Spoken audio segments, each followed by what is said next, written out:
To, assalamu alaikum. Yau darasinmu na yau za mu yi bayani ne akan yadda mutum zai gano burujinsa. To, yanzu idan kana son ka gane burujin mutum, yauwa abin da za ka yi shine ka nemo sunansa da sunan mamansa idan namiji ne. Idan mace ce, sunanta da sunan babanta. Ku riƙe wannan abun, akwai bambanci. Idan namiji ne, sunansa da sunan mamansa. Idan mace ce, sunanta da sunan babanta.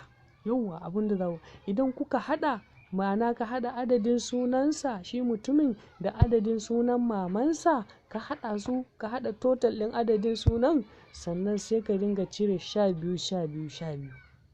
Ina fatan kuna fahimta. Ragowan kuma sai ka je jerin wajen burujen nan sai ka hukunta shi da lamban ƙarshe da ka samu. Ina fatan kuna fahimta. In ɗaya ne ya rage sai ka je can jerin burujai ɗin nan ka ce to burujinsa shine na farko, sunansa kaza, ɗabi'ansa kaza, kamar darasin da muka yi a baya. Ina fatan kun fahimce ni. Idan ragowan biyu ne, shi ma haka ya ka je can jerin su a jere sai ka ce burujinsa buruji ne na biyu, sunansa kaza, ɗabi'ansa kaza, alƙiblansa kaza, kuma negative ne ko positive ne duk sai ka faɗa masa. Yauwa wannan shine mataki na farko na gane burujin mutum. Yauwa wannan shine duk yanda ake gane burujin mutum ta sahihanci. Ina fatan ana fahimta. Yanzu shine zan ba da misali yanda mutum zai yi, amma ku kiyaye. Mace, idan mace ce, sunanta da sunan mahaifiyarta. Sunanta da sunan babanta. Idan namiji ne, sunansa da sunan mahaifiyarsa. Dalilin da yasa aka gota, saboda ai namiji da namiji ba za su haifar da ɗa ba, sannan mace da mace ba za su haifar da ɗa ba. Shi yasa ake saɓawa, sai a ce idan namiji ne to sunan shi da sunan mamansa. Idan mace ce, sai a ce sunanta da sunan babanta. Ka kenan an haɗa jinsi biyu, an haɗa mace da namiji. Saboda idan ka haɗa mace da mace ba za su haifu ba. Idan ka haɗa namiji da namiji, nan ma ba za su haifu ba. Amma me, in an haɗa mace da mace, a nan ne za a samu haifuwa. Ina fatan kuna fahimta. To misali, ga misalin yanda abun yake shine zan duba burujin mutum mai suna Aliyu, ko in ce Ali. Ko an ce Ali, dole ya'un ɗin nan yana nan. Ko an ce Ali, dole ya'un ɗin nan yana nan. Ku dinga ganewa. In an ce Amina, ba a ce Aminatu ba, to dole dai wannan ta'un ɗin yana nan a ƙa'idar Larabci. Yauwa a nan ma ana samun kuskure sosai. Kaga Ali, wani to kawai ainun da lamun kawai zai bayyana. Wanda ya ka ce Amina, nan ma nunun ɗin nan a nan zai tsaya, bai sa takurin nan ba. Ina fatan kuna fahimta. To yanzu zan nemo sunan burujin mutum mai suna Aliyu, mahaifiyarsa Amina.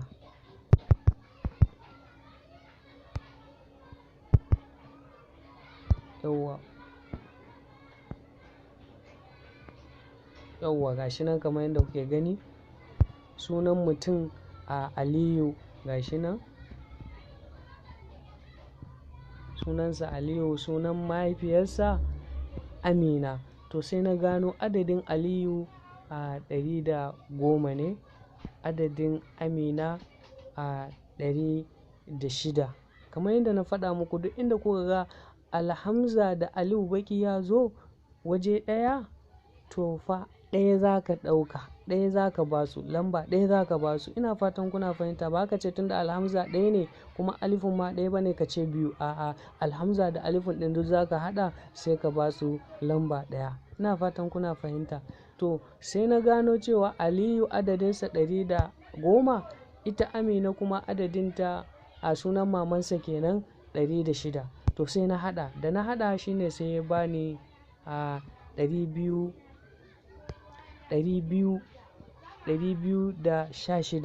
To 216 nan sai na ce to a dinga zabge 12. To kamar yadda na faɗa muku a baya cewa cire 12 adadi mai yawa ko cire abu kaɗan adadi mai yawa zai ɓata ma lokaci. Gwanda ka ruɓanya abin da za ka cire sannan ka zo ka zabtare mai yawa. Ina fatan kuna fahimta. To yanzu sai na ce nan 12 sau 10 zai bani 120. Shine sai na zo nan sai na cire 120 a cikin 216. Kaga zai rage nawa? Zai rage 96. To 96 ma sai na ce to 12 sau biyar, 12 sau biyar shi ya bani 60 kenan. Shine sai na zo na sake cire 60 a cikin 96 sai ya rage 36. To sai na sake zuwa kuma na cire na ce 12 sau biyu shine zai baka 24, sai na cire 24 a cikin 36. Da na cire 24 a cikin 36 sai ya bani ragowan 12. Kaga kenan ba magana sake ragewa. Dama da ya kai 13 to dole yana sake cire 12. Ai kaga 12 ba za a ce a cire 12 ba, nan ya zo ƙarshe kenan. Ka kenan burujin mutumin burujin 12 ne. Sai in je can jerin sunayen, in duba buruji na 12 sai in ce ai idan kuka je can buruji na 12 za ku ga buruji na 12 sunansa Hutu. Sannan kuma kaga kenan na haddace. Ka wanda bai haddace ba sai dai ya je duba jerin sunayen. To ana buƙatan ka haddace. Yauwa yanzu haka wanda burujinsa 12 ne zan ce masa buruji ne na 12 sunansa Hutu. Sannan kuma ma'i ne, bayan ma'i sannan ɗabi'arsa ma'i ne, sannan kuma alƙiblansa kudu ne, sannan kuma positive ne. Ina fatan kuna fahimta. To wannan shine hanyar da ake bi a gano burujin mutum. Da fatan an fahimce ni, wanda bai fahimta ba sai ya yi tambaya. Ku biyo mu a shafinmu mai suna Kotun Ramli a Facebook. A Facebook idan kun hau kuka yi sacin ɗin Kotun Ramli za ku gan mu. Sannan kuma ga hoton samfurin yadda fejin yake, sai ku mana like domin samun ilmummuka na hisabi da kuma na ramli, kuma bidiyoyi ne zalla muke sakewa. Da fatan za ku je ku ilmantu, sai ku danna mana like. Idan ka zo kana kallon bidiyo akwai ƙararrawa, shi ma sai ka danna shi domin duk lokacin da muka ɗaura bidiyo za ka gani akan Facebook ɗinka ɓangaren bidiyoyi. Bisalam.